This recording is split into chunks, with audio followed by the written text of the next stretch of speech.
Hello दोस्तों, इसमें हम पढ़ाने जा रहे हैं CDP, CTET, UPTET and all teaching exam के लिए। इसमें हमारा टॉपिक रहने वाला है वृद्धि एवं विकास। प्रश्न और उत्तर। नंबर 1 प्रश्न देखते हैं, विकास क्या है? परिपक्वता है। विकास है परिपक्वता, अधिगम, क्षमताओं का संश्लेषण, उपरोक्त सभी। इसमें हमारा आंसर रहेगा उपरोक्त सभी। विकास क्या है? विकास यह एक गुणात्मक परिवर्तन को संदर्भित करता है जिसके परिणाम स्वरूप अंगों की बेहतर और संवर्धित कार्य प्रणाली में वृद्धि होती है। अधिगम क्या है? यह एक व्यापक प्रक्रिया है जो अभ्यास और अनुभव के परिणाम स्वरूप व्यवहार, ज्ञान और कौशल में बदलाव को संदर्भित करता है। परिपक्वता क्या है? कम या ज़्यादा संचालित होती है जैविक क्षमता का खुलासा होता है जो एक अपरिवर्तनीय अनुक्रम और जैविक परिवर्तनों को मजबूत करता है। विकास सभी परिपक्वता, अधिगम और क्षमताओं का संश्लेषण है। विकास और अधिगम परस्पर संबंधित और परस्पर निर्भर हैं और एक दूसरे के लिए योगदान करते हैं। विकास परिपक्वता और अधिगम का एक उत्पाद है। परिपक्वता अधिगम पूरक प्रक्रियाएं हैं। ये दो प्रक्रियाएं हैं जिसके माध्यम से विकास होता है। परिपक्वता और अधिगम दोनों एक साथ अपनी भूमिका निभाते हैं और इसीलिए निर्धारित करना मुश्किल हो जाता है कि दोनों में कौन सा विकास के लिए जिम्मेदार है। विकास को क्षमताओं से उद्भव जैसे समझने और आत्मसात करने की क्षमता के रूप में परिभाषित किया जाता है। ये जागरूकता, प्रतिभा, क्षमता में सुधार करता है, जीवन की गुणवत्ता को बढ़ाता है। नंबर 2 प्रश्न हम देखते हैं, मानव विकास को निम्नलिखित कार्य क्षेत्रों में विभाजित किया जाता है। शारीरिक, संज्ञानात्मक और सामाजिक। बी मनोवैज्ञानिक, संज्ञानात्मक, आध्यात्मिक और सामाजिक मनोवैज्ञानिक। नंबर सी मनोवैज्ञानिक, संज्ञानात्मक, संवेगात्मक और शारीरिक। डी शारीरिक, आध्यात्मिक, संज्ञानात्मक और सामाजिक। इसमें हमारा सही है नंबर ए शारीरिक, संज्ञानात्मक और सामाजिक। विकास से तात्पर्य अंगों के बेहतर और संदर्भित कार्य के लिए संरचना में वृद्धि से है। ये वंशानुगत और पर्यावरण की अंतःक्रिया का एक उत्पाद है। विकास के प्रमुख कार्य क्षेत्र जैसे कि शारीरिक, संज्ञानात्मक और सामाजिक और भावात्मक एक एकीकृत और समग्र प्रक्रिया में विकसित किए जाते हैं। शारीरिक विकास देखते हैं। ये जीवन में मानव में होने वाले परिवर्तनों को संदर्भित करता है। इसमें शरीर, मस्तिष्क, गति, कौशल, स्वास्थ्य और कल्याण में वृद्धि और परिवर्तन है। संज्ञानात्मक विकास ये समस्या के तर्क, सोचने, अनुभव करने और हल करने की क्षमता के विकास को संदर्भित करता है। इसमें संकाय का विकास शामिल है जो सीखने, भाषा, सोच, तर्क और रचना का समर्थन करते हैं। सामाजिक विकास यह जीवन भर सामाजिक कौशल और मूल्यों के विकास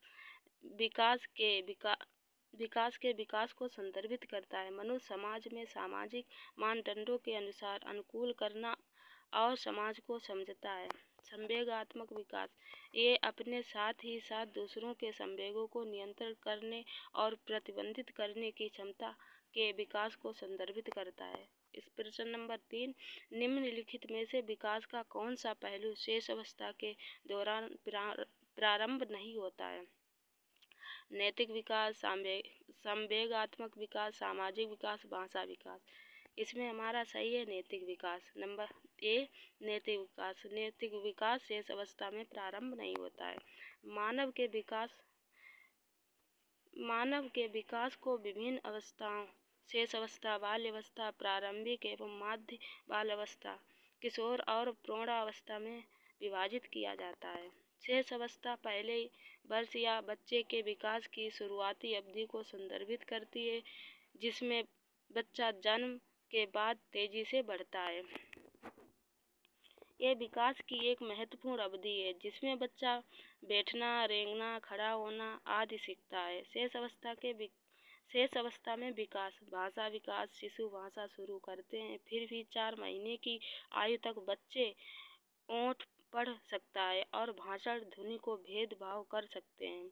शिशुओं की बोलने वाली भाषा को बड़बड़ाना कहा जाता है।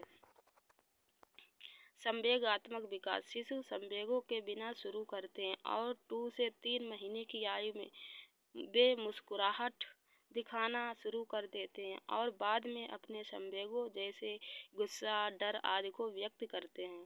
सामाजिक विकास, शिशुओं का जन्म सामाजिक शिक्षार्थियों से होता है। वे अपनी देखभाल करने वालों के साथ स्वस्थ जुड़ाव बनाते हैं और अपनी आयु के अन्य बच्चों के आसपास रहने का आनंद लेते हैं। शारीरिक विकास, शिशु के पहले वर्ष में शारीरिक विकास तेजी से होता है। एक सामान्य बच्चा 6 महीने में अपने वजन को दोगुना कर देता है और 1 साल बाद इसे 3 गुना कर देता है। संज्ञानात्मक विकास, शेष अवस्था में बच्चे अपने आसपास की दुनिया को सोचने और समझने की क्षमता के कई तत्वों को विकास करते हैं। शिशुओं में जीवन के पहले दिन से ही उल्लेखनीय रूप सक्षम कौशल होते हैं। नैतिकता, सही और गलत के बीच अंतर जानने की क्षमता किसी व्यक्ति में विकसित होने में लंबा समय लगता है।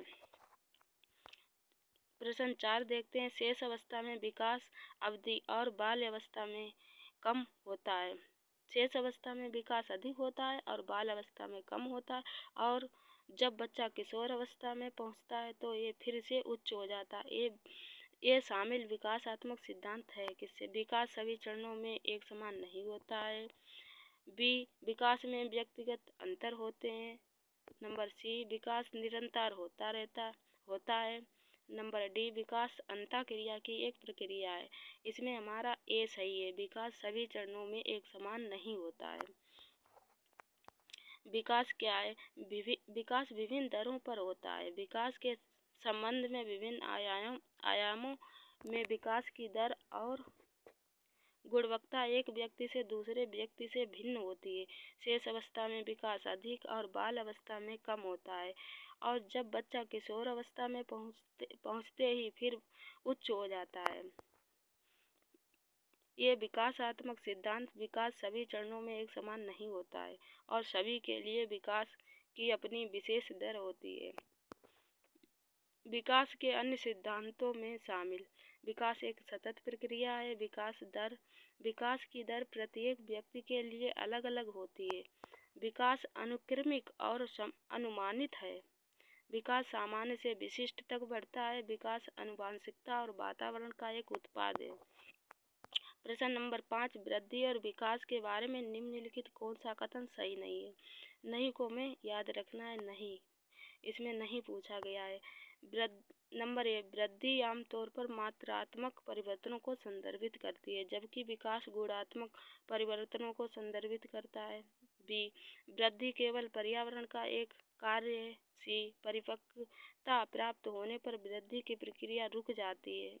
डी, वृद्धि जीव के आंतरिक और आनुवंशिक कारकों को निर्धारित करती है। हमारा इसमें सही है, वृद्धि जीव के आंतरिक और आनुवंशिक कारकों को निर्धारित करती है। हमारा राइट आंसर है। वृद्धि और विकास मानव जीवन के आधार होते हैं। वृद्धि विकासात्मक प्रक्रिया का एक भाग है, क्योंकि इसके मात्रात्मक पहलू में विकास को वृद्धि के रूप में संदर्भित किया जाता है। वृद्धि और विकास में अंतर।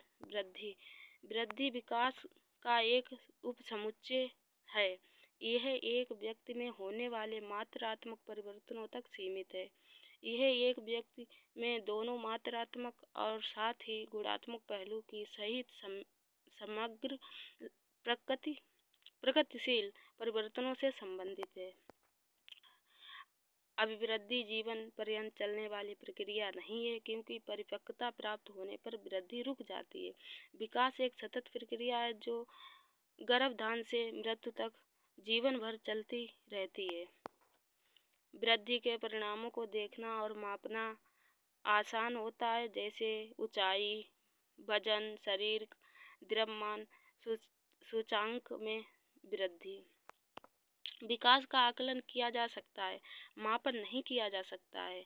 ये अंगों के बेहतर और संवर्धित कामकाज के लिए संरचना वृद्धि को संदर्भित करता है।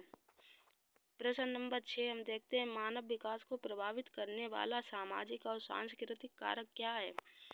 नंबर 1 धार्मिक अनुष्ठान, नंबर बी भोजन, नंबर सी वातावरण जिसमें व्यक्ति वृद्धि करता है, नंबर डी आवास। इसमें होगा हमारा राइट आंसर सी, वह वातावरण जिसमें व्यक्ति वृद्धि करता है। विकास एक व्यापक और निरंतर प्रक्रिया है जो अंगों के बेहतर और संवर्धित कार्य के लिए संरचना वृद्धि को संदर्भित करती है। यह एक व्यक्ति और उसके पर्यावरण के बीच अंतःक्रिया की एक प्रक्रिया। विभिन्न प्रकार के कारक हैं जो सकारात्मक और नकारात्मक दोनों रूप से विकास को प्रभावित करते हैं। इन कारकों में पर्यावरण, सामाजिक, सांस्कृतिक, आर्थिक और शारीरिक, भावनात्मक कार्य आदि शामिल हैं। सामाजिक और सांस्कृतिक कारक सामाजिक और सांस्कृतिक कारकों के संयोजन को संदर्भित करते हैं जो मानव विकास को प्रभावित करते हैं। ये कारक बच्चे की क्षमता और व्यवहार को आकार देने में महत्वपूर्ण भूमिका निभाते हैं।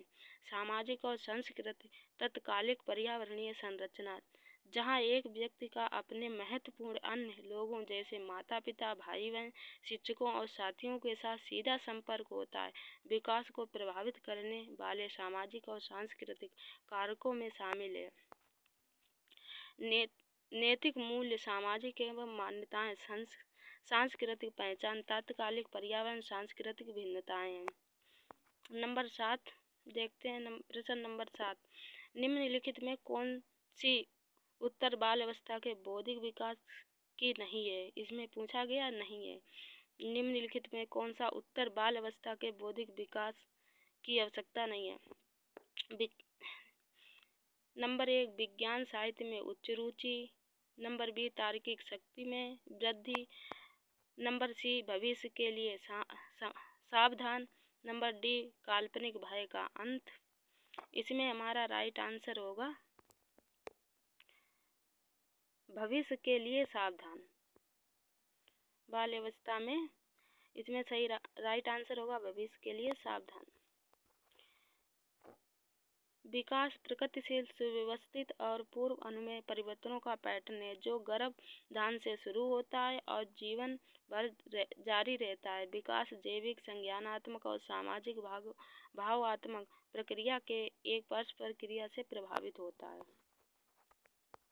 विकास को आमतौर पर ये चरणों के संदर्भ में वर्णित किया जाता है क्योंकि ये भिन्न चरणों में गुजरता है। विकास के प्रत्येक चरण में कुछ विशिष्ट और विशिष्ट विशेषताएं होती हैं। उत्तर बाल अवस्था 7 से 12 वर्ष की उम्र में होती है। उम्र का समय है। इस अवस्था में प्रिया किशोर अवस्था के लक्षण दिखाई देने लगते हैं। इसे परेशान करने वाली उम्र, गिरोह की उम्र आदि के रूप में जाना जाता है। उत्तर बाल अवस्था में बौद्धिक विकास के लक्षण क्या हैं? काल्पनिक भय का अंत है, तार्किक शक्ति में वृद्धि है, कल्पित विज्ञान में उच्च रुचि है, स्पष्टीकरण में उपमाओं का उपयोग है, समस्या सुलझाने के कौशल का विकास, धारण और अवलोकन शक्ति का उत्सुक हो जाना, स्मृति और कल्पना की अपनी शक्ति का उपयोग करने की क्षमता, कैरियर की संरचना, योजना और भविष्य की चिंता किशोर अवस्था की एक विशेषता है जिसमें कैरियर की पसंद और रुचि व्यापक हो जाती हैं क्योंकि किशोर भविष्य के बारे में तर्कसंगत और व्यापक रूप से सोचते हैं। नंबर 8 निम्नलिखित में से किस अवस्था में बच्चा स्वयं केंद्रित दिखता है? इसका सही राइट आंसर होगा बी प्रारंभिक बाल अवस्था। नंबर 1 है शिशु अवस्था, नंबर बी है प्रारंभिक बाल अवस्था, नंबर सी है किशोर अवस्था। इसका राइट आंसर होगा प्रारंभिक बाल अवस्था। चलो मिलते हैं नेक्स्ट वीडियो में इसके 9th प्रश्न के साथ। तब तक बाय, थैंक यू।